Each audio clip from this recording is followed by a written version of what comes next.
Pinili kong manatili sa piling mo dahil batid kong mahal mo ako. Pinili kong manindigan sa mga pangako ko dahil batid kong nandyan ka sa tabi ko. Naging kampante ako na hindi ka mawawala dahil nung una pa lang pinaramdam mo na kung gaano ako kahalaga. Hindi ko inasahan na darating din pala tayo sa puntong hindi ka na sigurado.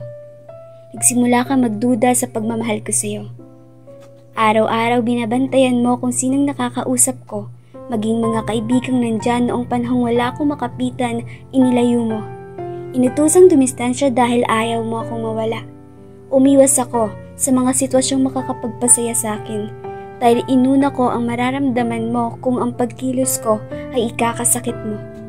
Inilaan ko ang oras para sa'yo kahit may kailangan akong tapusin. Sumugal ako sa mga araw na kailangan ko ng pahinga, hindi ko inuna ang sarili dahil batid kong naghihintay ka.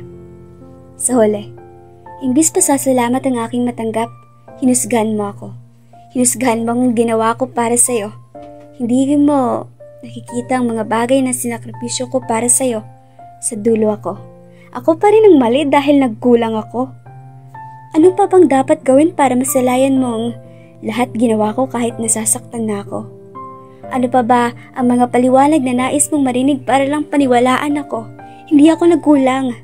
Sadyang binaliktad mo lang ang iyong pagkukulang. Nasaan ka ba nung panahong kailangan kita?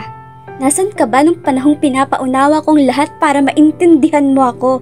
Nandun ka sa sitwasyong sinasambit mo ang tama na at ipagpabukas na lang. Naririnig mo pa bang sarili mo? Dahil ako, pagod na akong intindihin ka. Ilang taon din, hinayaan ka dahil mahal kita. Pero, tama na.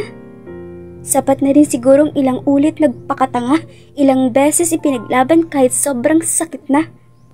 Mahal kita. Pero uunahin ko na muna ang sarili ko dahil mas kailangan ako ng sarili ko.